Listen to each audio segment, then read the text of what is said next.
나무보다 숲을 먼저 보아야 할 때가 있습니다. 크고 작은 그리고 굵고 얇은 각각의 나무가 어우러져서 숲을 이루고 그 숲을 볼 때야 아름답다라고 말할 수 있기 때문입니다. 이야기가 바로 그렇지요. 이야기를 부분적으로 읽었다 보면 전체를 안다라고 말할 수 없을 것입니다. 전체를 본 후에야 이야기의 여러 플롯들이 어우러져 있음을 알 수 있습니다. 그리고 그 각각은 하나의 주제를 향하여 나아가고 있구나라는 것을 우리는 비로소 알게 되는 것입니다. 성경을 어떻게 읽고 계십니까? 특별히 오늘 요나서를 어떻게 기억하고 계십니까? 요나서를 나무만 본다면 1장은 도망가는 요나일 것입니다. 2장은 회개하는 요나이고 3장에서는 니느웨의 복음을 전하는 요나, 4장은 하나님과 박넝쿨을 두고 입씨름하는 요나일 것이죠. 그러나 이 시간에는 큰 숲을 먼저 보고자 합니다. 요나 이야기를 통해서 우리에게 전하고자 하시는 하나님의 말씀을 들으시는 저와 여러분들 되시기를 진심으로 소망합니다. 여러분, 요나라는 이름 잘 들어보셨지요? 아시지요? 모르시나요? 1장부터 4장까지 다시 한번 훑고 가야 할까요? 우리 중고등부 친구들 알죠? 네. 중고등부 친구들이 아니까 넘어가도록 하겠습니다. 여러분, 요나 잘 아시지요? 어린 시절 주일학교에서 들었던 수많은 성경 이야기들 중에서도 저도 요나가 가장 생생하게 기억에 남습니다. 왜일까요?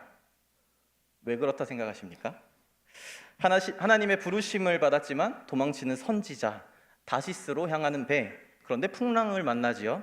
큰 물고기에게 잡아먹힙니다. 사흘 밤낮 뱃속에서 갇혀있다가 그곳에서 기도하다가 육지에 토해지는 장면까지 정말 웬만한 영화 못지 않습니다. 이야기의 구조가 참으로 흥미롭죠. 그런데 이 흥미진진한 이야기 구조 때문에 오히려 요나서는 종종 동화나 교훈적인 이야기로 가볍게 여겨지곤 합니다. 결국 하나님의 말씀에 순종해야 한다는 이야기 아닌가? 너무 익숙하던 이야기다 보니까 결론도 너무 쉽게 정해져 버리죠. 그래서 우리는 오히려 조심해야 합니다.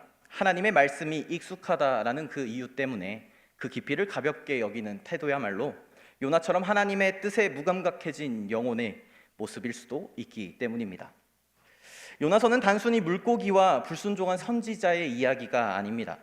하나님께서 왜 요나를 니느웨로 보내셨는지, 요나는 왜 그토록 하나님의 자비를 받아들이지 못했는지, 이방 민족의 회개 앞에서 왜 그토록 분노했는지, 이 모든 질문은 요나서를 단순히 어린이 성경 이야기가 아니라 우리 신앙의 깊이를 돌아보게 하는 풍성한 묵상의 본문으로 되돌려 놓습니다.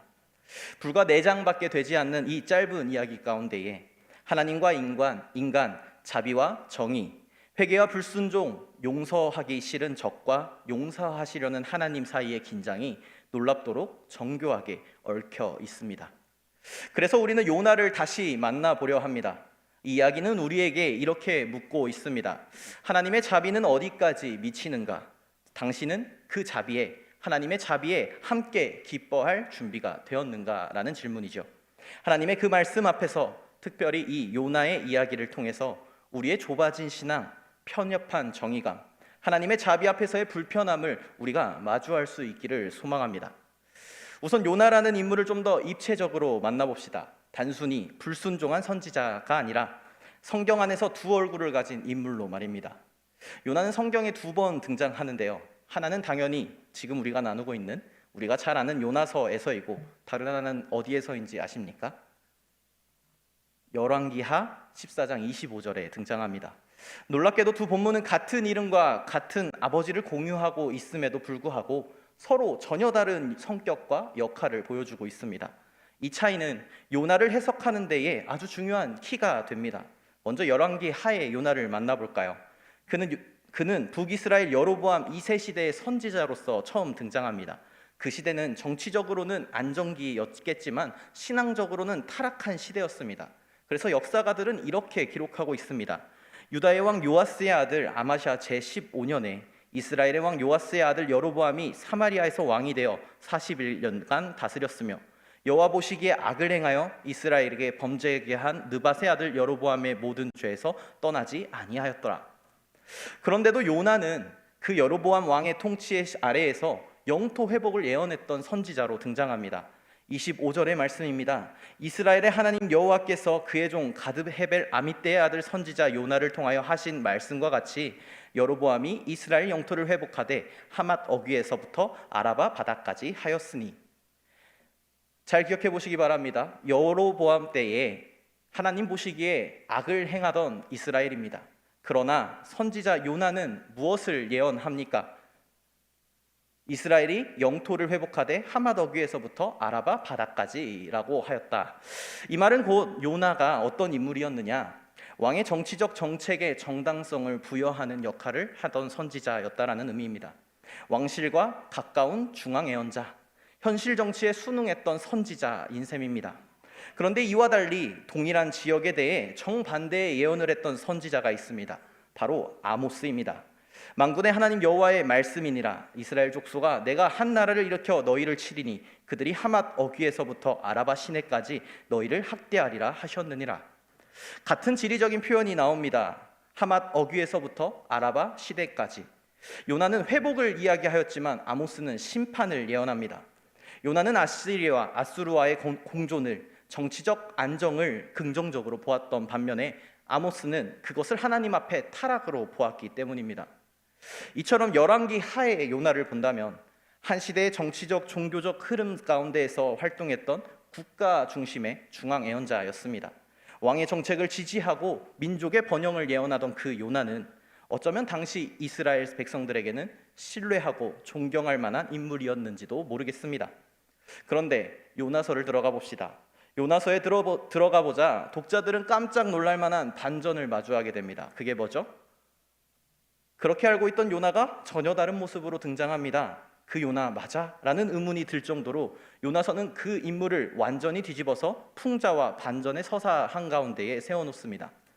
요나서에 등장하는 요나는 완전히 다르죠. 이 요나는 하나님의 부르심을 거부하고 도망치는 자, 풍랑 속에서 회개하였지만 곧장 돌아가는 자, 회개한 이방인을 보고 오히려 분노하는 자입니다.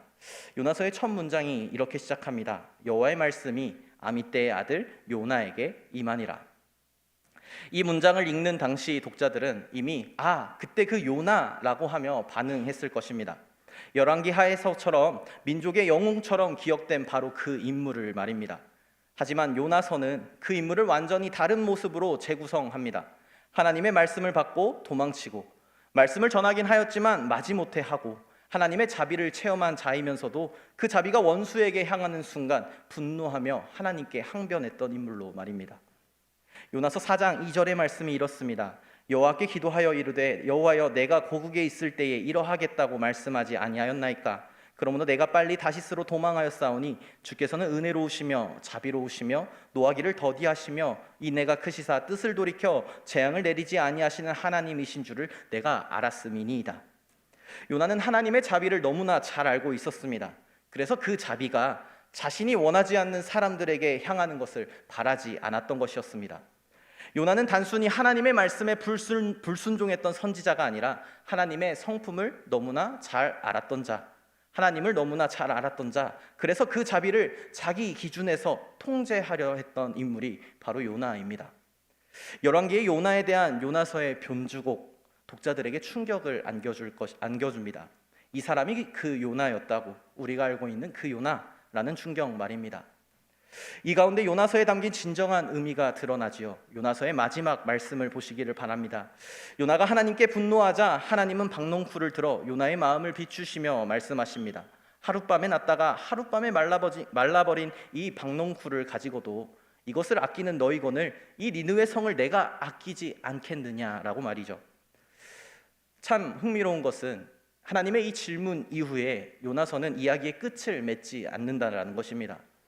이 질문을 남김으로써 독자 각자가 이 요나의 자리에서 하나님의 이 질문을 마주하게 만듭니다. 우리는 하나님의 자비를 기뻐하실 수 있으십니까? 내가 원치 않는 저들마저 사랑하시겠다는 하나님의 말씀에 혹 요나처럼 도망치고 싶지는 않으십니까? 요나와 같이 하나님께 분내시지는 않으시렵니까? 요나는 바로 오늘날 우리 신앙의 거울이 되어줍니다. 요나의 모습 속에서 독자들은 자신의 모습을 보아야 합니다. 과거의 독자들뿐만이 아니라 오늘 우리에게까지 요나의 이야기를 하나님의 말씀으로 듣는 모두라면 스스로를 돌아보기를 원하시는 하나님의 그 초청을 우리는 기꺼이 받아들여야 합니다. 요나라는 하나님이 보시는 거울을 통해서 말입니다. 우리 신앙 안에도 여전히 자리한 편협한 경계가 있다면, 타인을 향한 분노가 있다면, 증오와 혐오와 차별이 있다면, 내로남불의 모습을 하고 있다면 그 모습을 직면하는 저와 여러분들이 되어야 할 것입니다. 그런데 우리는 이 이야기를 잘 알고 있지요. 이유 없는 분노는 없습니다. 우리도 이유 없이 누군가를 미워하거나 배제하지는 않는다라고 항변할지도 모르겠습니다. 그 사람에게는 그럴 만한 이유가 있습니다. 우리는 종종 이렇게 말하면서 우리 스스로를 변호하지요. 요나도 마찬가지였습니다. 그는 이스라엘의 선지자였습니다. 하나님의 말씀을 듣고 누구보다 하나님의 성품을 잘 알던 사람이었습니다. 그런데 바로 그 요나가 하나님의 자비 앞에서 가장 분노하는 사람으로 그려집니다. 왜일까요? 우리는 쉽게 그를 불순종의 상징으로만 보았던 것 같습니다. 하지만 조금만 그의 내면을 들여다보면 그 분노는 단지 그의 아집이나 편협함에서 나온 것이 아니었음을 알 수 있습니다. 충분히 이해할 수 있는 감정, 상처에서 비롯된 의로운 분노였습니다. 니느웨라는 도시는 잘 아시겠지만 단순한 이방 도시가 아니었습니다. 그곳은 아수르 제국의 수도였고 이스라엘 백성에게는 살해와 약탈, 지배와 억압의 상징이 바로 그 아수르였습니다. 아수르는 단순히 정치적인 적국이 아니라 이스라엘의 마을들을 불태우고 가족들을 끊어내고 성소를 모독하고 신앙을 짓밟았던 폭력의 제국이었습니다. 그런 니느웨가 회개한다니요. 금식 몇 번에 눈물 몇 줄기에 하나님은 재앙을 거두신다니요. 요나의 항변이 이해가 되지 않으십니까?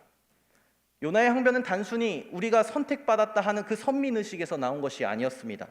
그는 이스라엘의 상처를, 민족의 고통을 몸으로 기억하고 있었기 때문에, 그러한 선지자였기 때문에 니느웨에 갈 수 없었던 것입니다. 하나님, 그들은 용서받을 자격이 없습니다. 그들이 저지른 일을 하나님은 알고 계시지 않으십니까? 요나의 이 항변은 마치 오늘날 우리의 생각과 닮아 있지요. 우리가 신앙의 경계 밖에 둔 그들이 있지 않습니까? 그 민족이다라고 선을 그은 사람들, 나와는 다른 정치 사상을 가졌다 선을 그은 사람들, 그 죄인이라 우리가 칭하고 있는 사람들 말입니다. 우리도 말합니다. 하나님, 어떻게 저들을 사랑하라고요? 너무 쉽게 그들을 용서하시려는 것 아니십니까? 저들에게 상처를 받은 우리의 상처는 누가 책임져 주십니까? 우리는 이 질문을 정직하게 던져볼 줄 아셔야 합니다. 하나님의 자비가 가해자에게 향한다면 하나님께서는 피해자의 고통을 외면하는 것입니까? 하나님의 용서는 피해자의 기억은 지우고 침묵을 강요하는 일방적인 선언일까요? 혹시 하나님은 용서를 강제함으로써 피해자에게 또 다른 고통을 주고 계시는 것은 아닐까요? 이 질문은 요나서만의 문제가 아닙니다. 오늘날 전쟁과 학살, 차별과 억압 속에 수많은 피해자들이 여전히 던지고 있는 질문입니다. 가해자가 회개하면 다입니까? 그럼 나는요?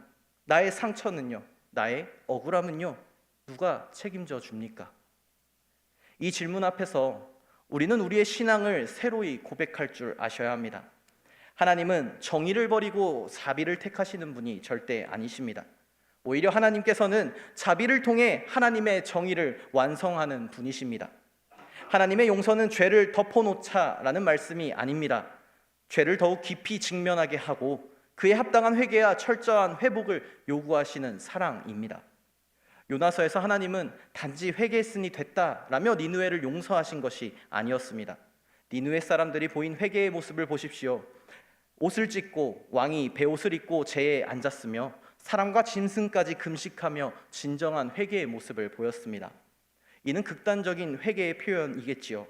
하나님은 그들의 악을 보셨고 그 마음에 진실된 변화, 회개도 보셨던 것입니다. 그래서 마땅히 재앙을 거두셨습니다. 단순히 말 몇 마디가 아니라 고통을 껴안는 회개의 열매가 있었기에 하나님께서는 그들을 용서하실 수 있었던 것입니다. 그런데 요나는요, 무엇보다 감동적인 것은 하나님께서는 항변하는 요나를 책망하지 않으신다라는 점입니다. 너 왜 그렇게 편협하게 생각해? 너 왜 그렇게 속이 좁아? 왜 순종하지 않아? 라며 꾸짖지 않으셨습니다. 요나의 의로운 분노를 무시하지 않으십니다. 그를 이해하시며 오히려 박넝쿨 하나로 요나의 마음을 천천히 두드리십니다. 그 박넝쿨도 아끼던 너였는데 니느웨를 내가 어찌 아끼지 않겠느냐. 하나님께서는 피해자의 마음도 가해자의 죄도 다 알고 계셨습니다. 하나님은 일방적으로 용서를 강요하지 않으시고 회복을 향한 진실한 대화의 자리를 요청하고 계신 것입니다. 요나의 불순종에도 큰 물고기를 예비하시어 결국 니느웨로 인도하신 것은 니느웨를 향한 하나님의 자비만 있었던 것이 아니라 요나의 변화를 향한 하나님의 자비 또한 있었기 때문입니다. 니느웨를 용서하기 위함이라면 불순종한 요나보다 다른 일을 찾는 편이 쉬운 일이셨을 수 있습니다. 그러나 요나를 풍랑 가운데로 큰 물고기로 인도하셨다면 하나님의 관심이 니느웨만큼 요나에게도 더 있었다라고 보아야 합니다. 하나님의 자비는 정의를 무시하며 세워지는 것이 아닙니다. 하나님의 용서는 기억을 지우며 세워지는 것이 아닙니다. 하나님의 사랑은 고통을 무시하고 세우는 것이 아닙니다. 하나님의 사랑은 우리의 끊어진 관계를 다시금 회복하는 사랑입니다. 요나는 화낼 수 있었습니다. 마땅히요. 그 분노는 정당했던 것입니다.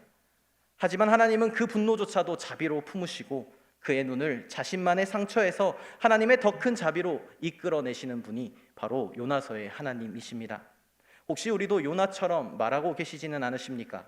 하나님, 그 사람은 너무 쉽게 용서받는 것 같습니다. 그는 일단 벌을 받아야 마땅합니다. 그리고 나서 지켜보시죠. 하나님, 하나님의 정의를 마땅히 세우셔야 하는 것 아니겠습니까? 맞습니다.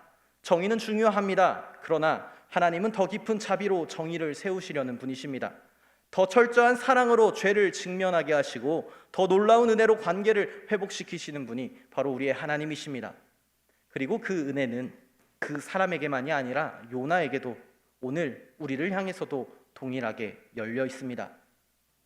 오늘 우리가 사랑을 베풀어야 할 이들이 누구일까요? 오늘 우리에게 사랑을 하라 말씀하시는 그 대상은 누구일까요? 오늘 우리가 사랑을 베풀어야 할 이들이 있다면 그들을 용서하는 하나님이시기 이전에 이 일에 나를 먼저 사랑하시는, 내가 그곳에 있기를 바라시는 하나님이 먼저 계심을 기억해야 합니다. 하나님의 자비는 죄인들을 위한 값싼 면죄부가 아닙니다. 그것은 먼저 상처를 입은 우리를 먼저 품으신 사랑입니다. 그리고 죄인마저 다시 살게 하는 하나님의 살아계신 능력입니다. 폭력과 증오의 관계를 벗어나 회복하게 하시는 하나님의 정의입니다. 바라기는 이제 우리도 요나의 자리에서 벗어날 수 있기를 소망합니다. 하나님의 자비 앞에서 분노하는 자가 아니라, 우리의 뜻과 다르다 하여 하나님을 이해 못하는 사람이 아니라 하나님의 자비를 기뻐하고 하나님의 자비로 다시 살아가는 하나님의 사람이 되시기를 진심으로 소망합니다. 요나서의 이야기는 4장 11절로 마치게 되지요. 하나님께서 그에게 마지막 질문을 남기셨지만 여기에 대한 요나의 반응은 나오지 않습니다. 여러분 상상해 봅시다. 이 이야기는 해피엔딩이었을까요? 새드 엔딩이었을까요? 어떤 이야기이길 바라십니까? 그리고 내가 그 요나의 자리에 있다면 나의 이야기는 해피엔딩입니까? 새드 엔딩입니까? 요나가 대답하지 못했던 바로 그 질문, 하나님의 자비가 정말로 정의로운가? 자비가 죄를 덮는 것인가? 죄인도 구원받을 수 있는가에 대한 질문에 신약에 이르러 단 하나의 이름으로 답을 하고 있습니다. 하나님이 세상을 이처럼 사랑하사 독생자를 주셨으니 이는 그를 믿는 자마다 멸망하지 않고 영생을 얻게 하려 하심이라. 이 구절은 우리가 세운 모든 경계를 넘어서는 복음의 중심 선언입니다. 하나님께서 사랑하시는 대상은 단지 선한 자들이 아니라, 교회에 다니는 자들이 아니라 세상 전체라는 것이 분명합니다. 이 안에는 요나와 니느웨가 나뉘지 않고, 나와 내 원수가 나뉘지 않고, 자와 우가 나뉘지 않고, 남과 여도 나뉘지 않고, 그 어떤 경계도 나뉘지 않습니다. 주님께서는 원수를 위해 죽으셨습니다. 요나는 이방 민족의 회개 앞에서 분노하였지만 주님께서는 죄인들과 식사하셨고 세리와 창녀, 병든 자들과 이방인들을 그 자비로 품으셨던 분이십니다. 요나는 내가 이럴 줄 알았다며 하나님의 뜻을 원망하였지만 주님께서는 겟세마네에서 아버지의 뜻을 기꺼이 받아들이셨던 분이십니다. 요나는 도망쳤지만 주님께서는 십자가를 향하셨던 분이십니다. 요나는 원수의 회복을 원치 않았지만 주님께서는 자신을 죽이던 자들을 위해 이렇게 기도하셨습니다. 아버지, 저들을 사하여 주옵소서. 저들은 자기들이 하는 것을 알지 못함이니이다. 우리는 요나와 같은 행동이 익숙합니다. 하나님, 저 사람까지도 구원하시려고요. 하나님, 저 사람은 벌 받는 것이 정의 아닙니까? 하나님, 그동안 제가 받은 상처들을 다 무시하시는군요. 하나님, 정말 너무하십니다. 그러나 하나님은 십자가 위에서 그 모든 질문에 대해 하나님의 방법으로 이미 답을 하셨습니다. 나는 죄를 가볍게 여기지 않는다. 그래서 나의 아들을 십자가에 죽게 하였다. 나는 정의를 버리지 않는다. 나는 너를 그리고 내가 미워하는 그 사람들까지도 함께 회복하고 싶단다. 여러분, 이것이 복음입니다. 죄를 눈감지 않으시고 죄인을 포기하지 않으시는 하나님의 완전하신 그 사랑, 이 사랑이 바로 십자가 안에서 드러난 하나님의 정의입니다. 사랑하는 여러분, 하나님의 자비는 우리가 예상한 방향으로 흘러가지 않을 수 있습니다. 않을 것입니다. 때로 그 자비는 나의 상처를 흔들고 나를 불편하게 만들며 나를 분노하게 할 것입니다. 내가 세운 신앙의 경계를 하나님께서 무너뜨릴 것이기 때문입니다. 그러나 그 모든 과정이 우리 모두를 살리는 생명이 됩니다. 요나의 자리에서 멈추지 않으시기를 소망합니다. 4장 11절에서 이어지는 우리의 이야기가 해피엔딩이기를 소망합니다. 그 뒷이야기를 이끌어 나가셔야 합니다. 주님께서 가신 그 길을 따름으로 말입니다. 그 길은 자비로 다시 사는 길, 상처를 넘어 용서로 사랑의 관계를 회복하는 정의의 길입니다. 우리 안에도 요나처럼 상처받고 분노했던 기억들이 있으실 것입니다. 그래서 하나님의 자비가 때로는 납득이 되지 않고 그 사랑이 너무 멀게 느껴질 때도 있습니다. 하지만 오늘 말씀은 우리에게 이렇게 묻고 있습니다. 너는 하나님의 자비를 기뻐할 수 있겠느냐? 너는 그 자비가 원수를 향할 때에도 나를 신뢰하겠느냐? 나를 따르겠느냐? 요나는 멈춰 섰습니다. 도망갔습니다. 그러나 예수님은 끝까지 사랑하셨습니다. 요나는 자비를 불편해했지만 예수님은 그 자비로 십자가를 지셨습니다. 그 사랑이 오늘 우리를 다시 일으키고 우리의 모든 분노와 차이를 넘어 용서와 회복의 자리로 초대하고 계십니다. 오늘 그 사랑 앞에 나아가는 저와 여러분들 되시기를 소망합니다. 그리고 이렇게 고백합시다. 주님, 저는 요나와 같았지만 주님의 자비는 저를 다시 살리셨습니다. 그러니 그 자비를 기뻐하며 저도 누군가를 살리는 사람으로 살아가기를 간절히 원합니다. 아멘. 오늘 하나님의 자비를 기뻐하실 수 있는 마음을 구하는 밤이 되기를 소망합니다. 그리고 이 세상 한복판에서 용서받은 자로서, 그리고 용서하는 자로서 하나님의 자비를 증언하는 사람으로서 살아가는 저와 여러분들 되시기를 간절히 소망합니다. 그럴 때에 우리도 요나서의 마지막 장면 그 뒤에 이어서 주님의 이야기를 계속 써내려가는 살아있는 증인들이 될 것입니다. 이 자리에서 함께 고백하며 믿음 위에 서는 우리 모두가 되시기를, 그러한 저와 여러분, 우리 수원교회가 되기를 간절히 소망합니다.